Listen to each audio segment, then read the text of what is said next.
All right. As far as the injuries go, Chris Jones and Dorian O'Daniel have been excused for the day for personal reasons. And then about Yang with ribs and Remmers with the knee. Those two won't practice. The new one would be Snead. He's got just his ankles bothering him, and so we're going to put him down for today. But he'll be back here. Other than that, listen, we look forward to the challenge of playing the Raiders. We know things didn't go their way this past weekend, but the 2 weekends before that, against Denver and Philly, they racked up a lot of points and didn't give up very many. And so we know what kind of football team they are. And we've got to have a good week of practice starting today. And, that's where we're at. So, and it's the Raiders. We know how that goes. All right, with that time, yours. There's a lot of reports this morning about a potential interest from the Chiefs of Odell Beckham, and he's supposedly narrowed the choices down, with the Chiefs being among them. Two-part question here. How much validity is there to the Chiefs' interest in him? And then the second, what do you think he would bring to this team? Yeah, that's Veach's area, and he looks at everybody. I mean, you guys know how he does. I've been in a bunker trying to get my work done, so I don't know. I haven't really talked to him about that. So, that's where we're at. I don't know much. I don't have a whole lot to give you, Herbie. But I know he looks at everybody. So, at Herbie's point, in the past, the Chiefs, most of the time when guys come here, they on the tail end of their careers. Now, the past few years, you guys have been linked to some of the top names and free agents. Why are you guys, with the other team? I don't know that. It's listen. We've been doing okay, right? It's a great city, great venue to play here. If you're a player in this league, I would think it's a pretty good situation. You get some young players that are pretty good on the team, and I'm just trying to give you thoughts on it, not that you don't know. So it's, but I know we do get linked to him. You guys know Brett, and so Brett's always going to keep his eyes and ears open, and that's how he does. And so you're going to get tied in with certain guys, right or wrong. You're going to get tied in with certain guys, and but that's healthy too. That's what you want. You don't want to have a guy that's sitting around not doing this stuff. So. Coach, last year when you all faced the Raiders in Vegas, fans there this year, of course, a lot of Chiefs fans are looking to make their trouble. You talked about Green Bay bringing their fans out here, Chiefs fans going up there. How important will it be for this team, especially knowing the offensive struggle you may have had the last couple of weeks, and what the Raiders have been going through last week, that you all can, that the fan aspect of being at that game will help the Chiefs overcome the Raiders? Yeah, so listen, our fans travel well, and Las Vegas is a popular place to go. I know that, so I would anticipate that there be a lot of fans, and we appreciate every one of them. They've been in some of our away games here, and they do a great job. So, and that's a nice venue. There's a brand new stadium, a year old, and I'm sure a lot of people want to see it. Coach, you mentioned Brett's always looking. You'd always like to get better, but as it stands right now, injuries aside, if someone health-wise, skill position-wise, do you feel like you have enough to get where you want to go on offense right now, or do you maybe need an infusion? Yeah, so listen, we've got good players here. But you've got to, in this business, you always have to keep your eyes open. And I'm partial. I think he does it as well or better than anybody. So I think that's healthy. And it doesn't mean that guys are coming here, but you got to look. You have to look at these things. Andy, the amount of zone defenses that you guys are seeing on the underneath stuff, I think this is kind of an educational question, but I guess whose responsibility is it to find the opening within some of those coverages?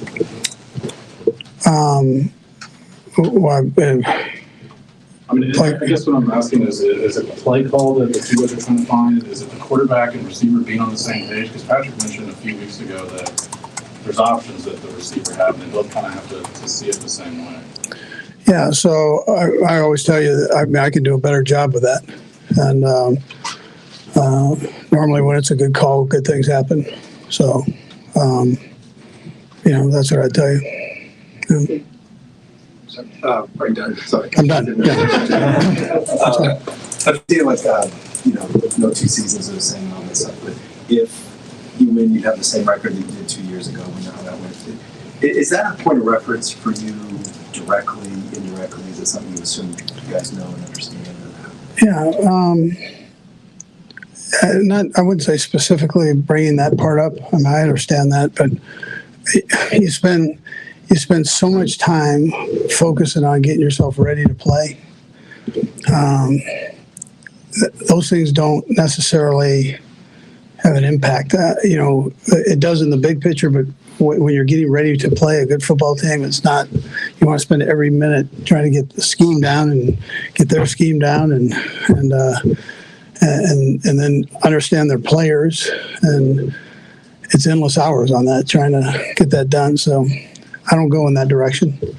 I just the guys, they read all your stuff, so I mean they know. Andy, in terms of play calling, Patrick mentioned about a week ago the idea that still wanting to take the deep shot when it's there. I'm just wondering, when you face defenses that are playing such too high coverage, how that may change your willingness to call deeper shots, or how you may change your tendency given that look. Yeah, so every defensive scheme, you have to alter some of your calls and do what you have to do, to move the ball.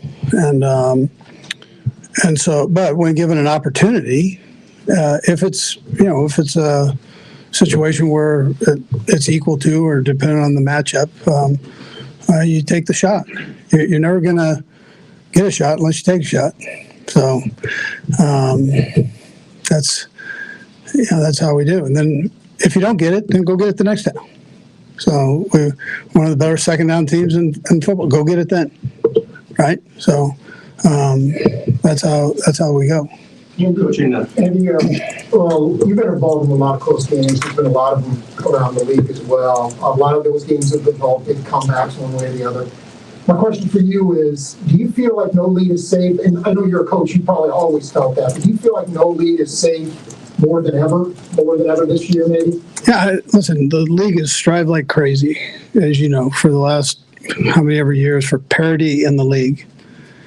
I mean, I'm just looking at the way this season's gone with different teams, and it seems to me that there's a tremendous amount of parity in the league. I mean, everybody on every given weekend, every town, every city in the NFL has an opportunity to win a game. I mean, that's a great thing. We're in it for the competition, and there's great competition. So I think you're seeing it right.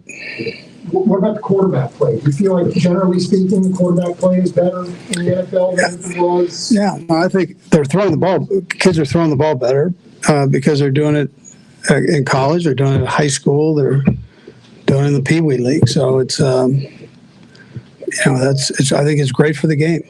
Coach, with Kyle Long back in the mix, what's the reasonable expectation for him? And given you guys are set at guard, will he be working a little bit at the tackle position? Yeah, I mean, we have flex one, which is good. I think it's just important right now that he kind of gets back in the swing and just gets a few opportunities to move around a little bit with, doing football. Yeah, so that's kind of where we're at right now. Couple more guys. Andy, what about the way your defense is playing gives you optimism that they figured something out here? Yeah, well, I better go back to that. Every week's a different week, we know. Great challenge this week, but I like the direction in which we're going. I mean, I like that, and so we're getting better, and that's important as we go here through this next half of the season. Last two. Coach, the Raiders added the guy you're familiar with, Deshaun Jackson. Yeah. What does he bring to their team? Yeah, so very football smart, can run.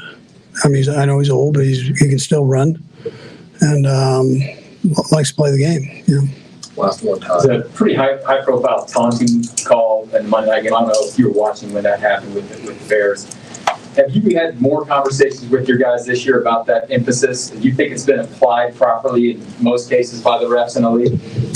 Yeah, I'm not going to comment on the officials. That's Yeah. play. Yeah. Generally, you have to have a message for your guys. I think they're doing great. Yeah. All right, All thank you. right, good.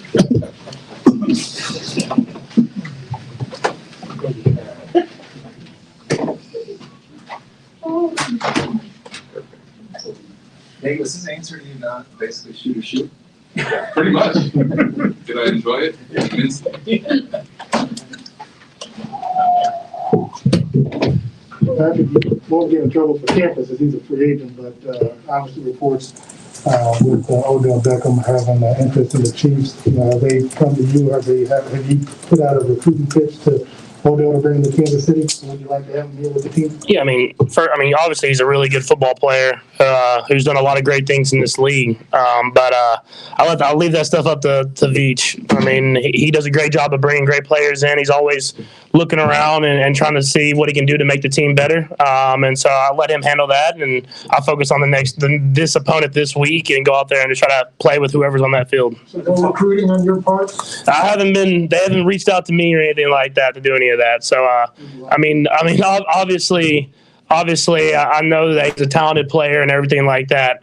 But all you can do is focus on the day at hand, especially this season. And so for me, it's focusing on the best practice I can have right now, and let that all handle itself. Patrick, you mentioned pretty early in the season, in the second or third game, about the key to be on the same page as receivers when you see a zone coverage. Where do you think you guys are with that? Yeah, I mean, I think we're still working through it, but we've done a great job of it in my entire career. I mean, it's not like we've never faced zone coverage before. We've usually been pretty good against zone coverage. This year, not even this year, really just these last couple weeks, we haven't had a couple of great weeks. But we're excited for the opportunity to go up against a good football team this week, and I'm sure they're going to play some similar coverages. We know we've played against Coach Bradley for a long time, and he always has a great defense. So we're excited for the challenge of going up there and trying to see a way to have more positive results on Sunday. And what's sort of the process of getting on that? Is it just in the film room that you watch a play and you sort of think through with the other guy and see what he's thinking? Like, what is that process? Yeah, I think you just go out to practice and you try to treat it as much like a game as possible. You go through the week of practice and try to have a great day every single day and great reps every single rep. And then when you get to game day, you let it handle itself. Obviously, it's been bad these last few weeks. It hadn't been the way that you've been accustomed to us seeing, but it's no different than what we were doing at the beginning of the year when we were having success. So if I had a bet on it, I bet we'd kind of figure it out here soon. And hopefully this week is the first week of taking that step. Are teams doing more disguising their zones and making you think it's one thing? Is that evolving a little bit as you've gotten through the league? I mean, not necessarily. So every team kind of has their own little thing that they do here and there, but it's a lot of the same defenses that we've seen all year long. It comes down to execution, and I keep saying it over and over again, but when you don't execute in this league, you don't score points. And you've seen that these last few weeks, and you saw the weeks when we were executing, we were scoring points. So I think that's just on us to go out there and execute at a higher level, starting with me. I know you talk about, you all talk about immediately after the game what you should have done or what you could have done in the game to play better. But when you go back and look on film, like you look at the film from Sunday's game? Yeah. What is it that you're seeing that's contributing to the fact that you all are struggling so much offensively over the last few weeks? Yeah, I mean, go back to it. It's execution. I mean, there's plays where guys are open that I'm not hitting. There's plays here and there that we haven't made a play happen. I mean, that's it at the end of the day. We're calling plays. Guys are getting open. I got to find those guys, get it to them, and they got to catch the ball and move the chains at the end of the day. And so it's a thing where it starts with me. I got to be better. I understand that. But I trust in the guys that they're gonna make plays happen. I'm gonna keep throwing in the ball, and when we run it, I know we have the offensive line and the running backs to do that as well. You were asked after the game about that play from the second quarter where you took that shot down the field to Hardman. And you talked about how you felt about that. Have you changed your feelings about that after looking at the video and thinking about it for a couple of days? Do you feel any differently about that particular play? I mean, obviously it didn't work, so I'd rather have thrown it to probably Trav since he was open and got a completion. But I mean, I'm gonna take shots. I mean, we've been the last few years. I've taken those shots and they've worked. I've taken those shots and they haven't worked, and we've still been able to find ways to score points. So that drive ended up stalling out after that one. So when you look back at it, it definitely is something that you would have probably thrown it to someone else. But whenever I got a guy with a chance downfield, I'm gonna give him a chance to make a play. Patrick, Josh Gordon's been here for a few games now, and he tweeted after he needs to be better. What do you think's been the biggest obstacle to kind of get him going a little bit here? Yeah, I mean, I think it's just stuff hasn't worked out his way. I think it's been the entire offense. So he kind of came into the situation. We all kind of been stalling out, starting with me. So I mean, I think he'll be incorporated more and more as we keep going. We'll try to find ways to get him the football. I'll try to find ways to get him some easier completions where he's not having to make a tough catch over the middle with a guy on his back. The first completion target for him in the game. I mean, he has the talent. He works his tail off, and I know he'll be a big part of this offense here soon. Patrick, I know nothing was ever easy, but the first 2 seasons, 3 seasons as a starter, everything seemed to come easier. Is there a different kind of mental challenge for you with the way things have gone now? If it's not coming as fast or easy? Yeah, I mean, there's a challenge, and we didn't start the season the way we wanted to. But I think these last few weeks have showed that we can win in different ways. The defense is playing good, special teams playing good, and we're doing enough as an offense right now. And I think that comes with the adversity we've kind of went through with the last few seasons. We learned how to win games whenever it's not pretty. And so obviously offensively we want to play better. But at the end of the day, I'd rather win and play not great offensively than like we had earlier in the season where we played a lot of good games offensively and lost. I mean, you want to play as a team, and I think that's the biggest thing. And you see now with the defense, how they're playing, how the special teams playing offensively, if we can just continue to get better and better each and every week, that this team will be where we want to be at the end of the season. Within yourself, Patrick, sorry if I can just follow up there. Within yourself, too, though, do you feel any different sort of mental challenge, just in terms of whether it's pushing it versus taking what's there? Is that different for you now? No, not necessarily. I mean, I think these last few weeks have been big for me because even though I've taken some shots here and there, I've learned that we can punt the ball and back the team up, and defense is going to make stops. And I think that's something that's big for me individually because I've always wanted to be that someone that scores every single drive. And I still have that mindset of when I hit the field, I want to score touchdowns. But to know that we have that defense that's going to go out there and stop them. If Tommy's going to pin them inside the 10-yard line, and we're going to get the ball back. And then whenever we do have that drive at the end of the game, we're going to make it happen. That's something that's you got to learn as a quarterback in this league. Even though it's you've all struggled offensively, it's Raiders week. Yeah. And so, how does that differ? Knowing that you can just throw everything out there and know that you're going to Vegas, Chiefs fans will be there loud and proud, and that you all could possibly, like everybody's talking about that last one that you made, the Tyreek in the ball game, that you all may have turned the corner and can put some points up and what it takes. Yeah, I mean, you said it, man. I mean, when you play the Raiders, especially when you go to their place, I mean, it's a different atmosphere. I'm excited that I know Chiefs fans will be there supporting us, and they always travel well. But there's a different attitude, there's a different mentality to these games against the Raiders, and obviously with them kind of tied in first place in the division, we understand it's a huge week for us, and we have to treat each and every day extremely important. And so today at practice, we got to go and really detail the details and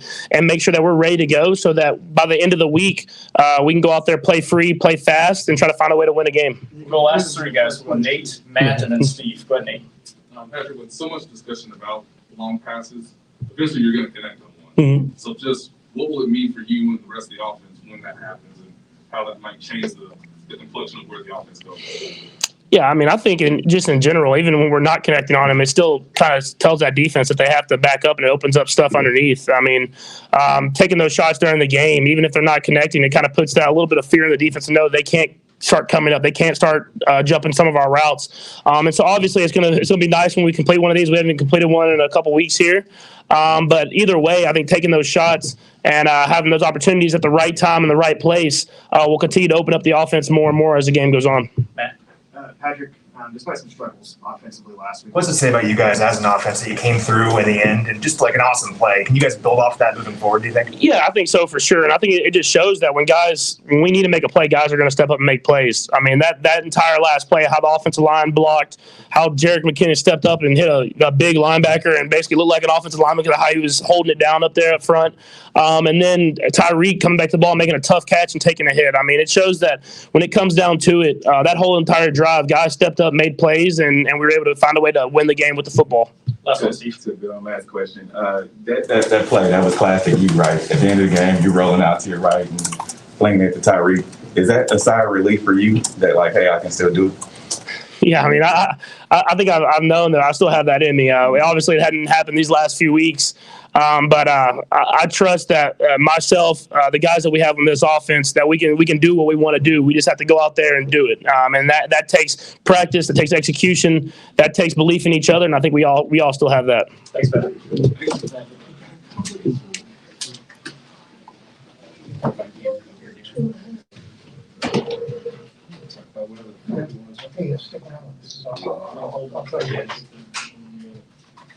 So I can get in the car, listen to Andy, and bring it in, but it don't have the wheels.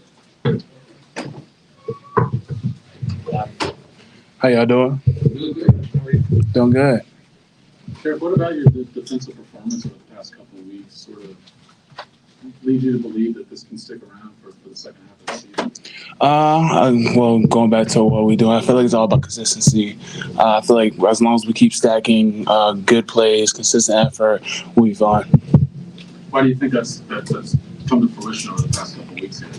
I mean, the NFL is a long process, a marathon. So I feel like it takes a lot of time, it's a lot of repetition. It takes a lot of mistakes at times, a lot of errors to really correct them and keep learning forward and keep moving forward. It's all about correcting and improving. Anything you're noticing differently about early in the season in terms of defending the run versus now that has made you guys be more of a unit in terms of stopping, some of these better running backs, Derrick Nnadi, AJ Dillon, obviously, Aaron Donald? I feel like it all goes back to us really just gelling as a defense.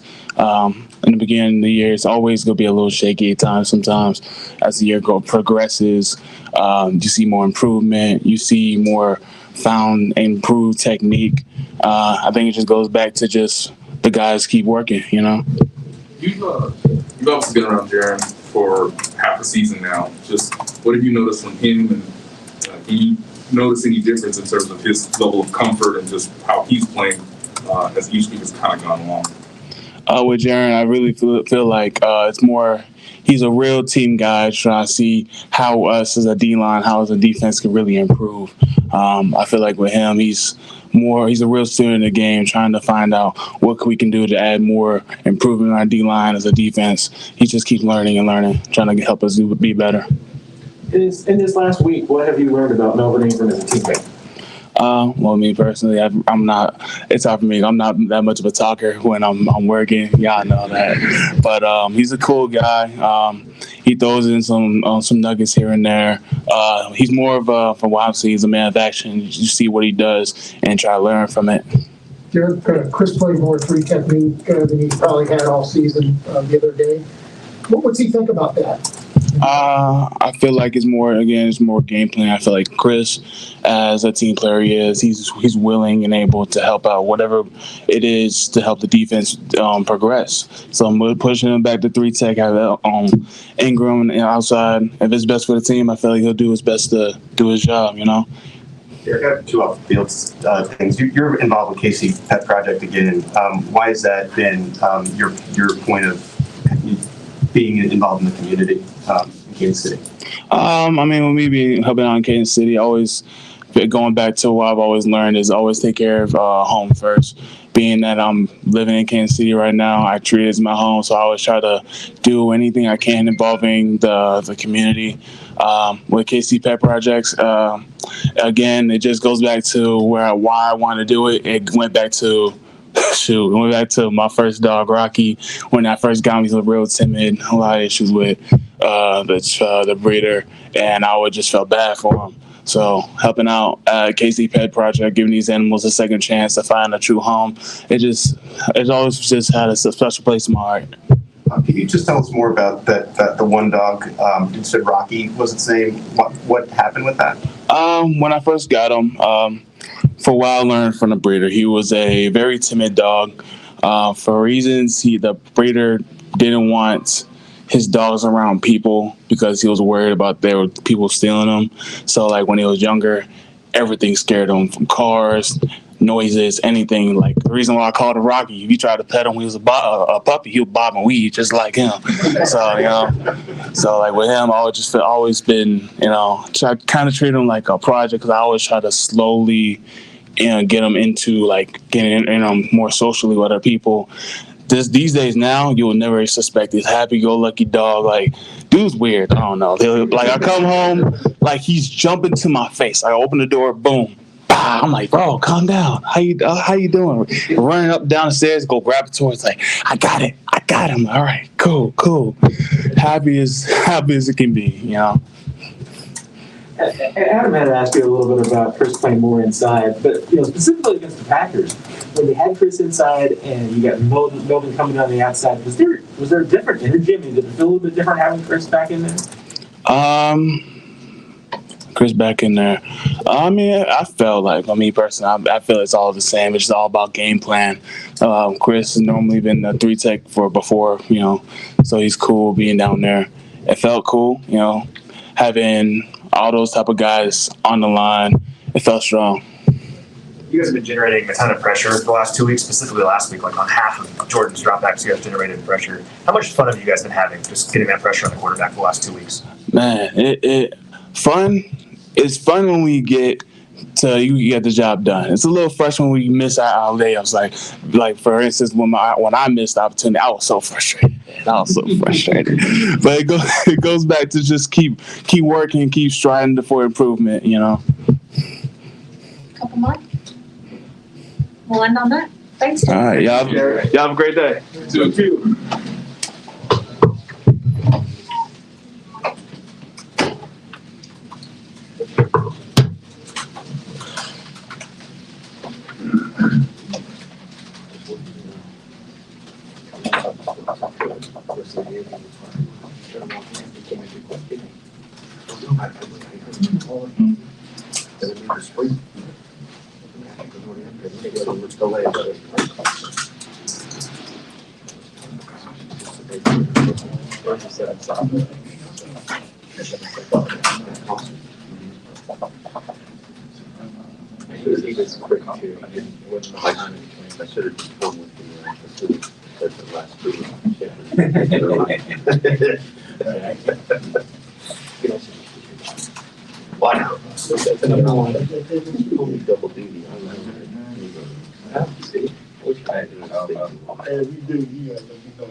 All right, guys, fire away.